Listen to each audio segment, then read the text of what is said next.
Hi guys, இந்த வீடியோவில் B டேக்னா என்னன்றது பார்க்கலாம். பீனா பேராகிராஃப் டேக்னு சொல்லுவாங்க. ஓகேவா?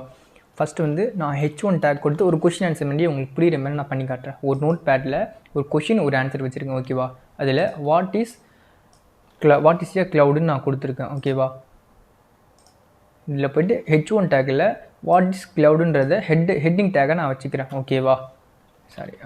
சாரி கண்ட்ரோல் Z கொடுத்தா திரும்பியும் டெலிட் பண்ணது திரும்பி வந்துடும். ஓகேவா? அப்படி தான் கொண்டு வந்தேன் நான். இப்போ வந்து நான் பி டேக் கொடுத்துக்கிறேன். பி டேக்கில் ஆன்சர் கொடுத்துக்கிறேன். ஓகேவா? இதுதான் பார்க்க அழகாக இருக்கும். அப்படி இது எல்லாருமே இப்படி தான் கொடுப்பாங்க. ஓகேவா? அதனால தான் நான் கொஷின் ஆன்சர் வச்சு உங்களுக்கு நான் சொல்லித்தரேன். ஓகேவா? இப்போ வந்து ரொம்ப பெருசாக இருக்குல்ல ஸ்க்ரோல் பண்ணுறது, இது எப்படி ஷார்ட் பண்ணணும்னா வியூவில் போயிட்டு வேர்ட் ட்ராப்னு இருக்குல்ல, இதை கொடுங்க. ஓகேவா?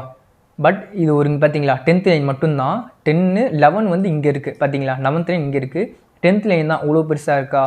வேர்ட் ட்ராப்ன்றது சிங்கிள் லைன் தான் இருக்க, இல்லை ஒரே லைனாக ஒரு பேராகிராஃப் மாதிரி காட்டும். ஆனால் இது ஒரு சிங்கிள் லைன் தான். ஓகேவா? நம்ம ஸ்க்ரோல் பண்ணுறது வந்து ஸ்க்ரோல் பண்ண தேவையில்லை. ஓகேவா? அதனால தான் யூஸ் பண்ணுறோம். ஓகேவா? யூஸ்ஃபுல்லானது. இது வந்து இடத்துக்கு ஏற்ற மாதிரி யூஸ் பண்ணும். ஓகேவா? நீங்கள் பார்த்து யூஸ் பண்ணுங்கள். எனக்கு ரொம்ப யூஸ்ஃபுல்லானது ஒன்று. ஓகே, இப்போ வந்து சர்வர் ரன் ஆகிட்டுருக்கு. பார்க்கலாமா? ஓகேவா? இது பார்க்க அழகாக இருக்கா? இது வந்து H1 டேக்லேயும் இது ஒரு பி டேக்லேயும் இருக்குது. ஓகேவா? பி டேக்ன்றது இப்போ உங்களுக்கு புரியுதா? பீன்றது கொஷினாக இருக்கிறது எல்லாமே H1 டேக்கில் கொடுப்போம். ஆன்சர்ன்றது பி டேக்கில் கொடுப்போம். ஓகேவா? இந்த மாதிரி தான் பண்ணுவோம். ஓகேவா? சரி, ஓகே காய்ஸ், இந்த வீடியோவில் தான் முடிஞ்சிடுச்சு. Okay, thank you guys.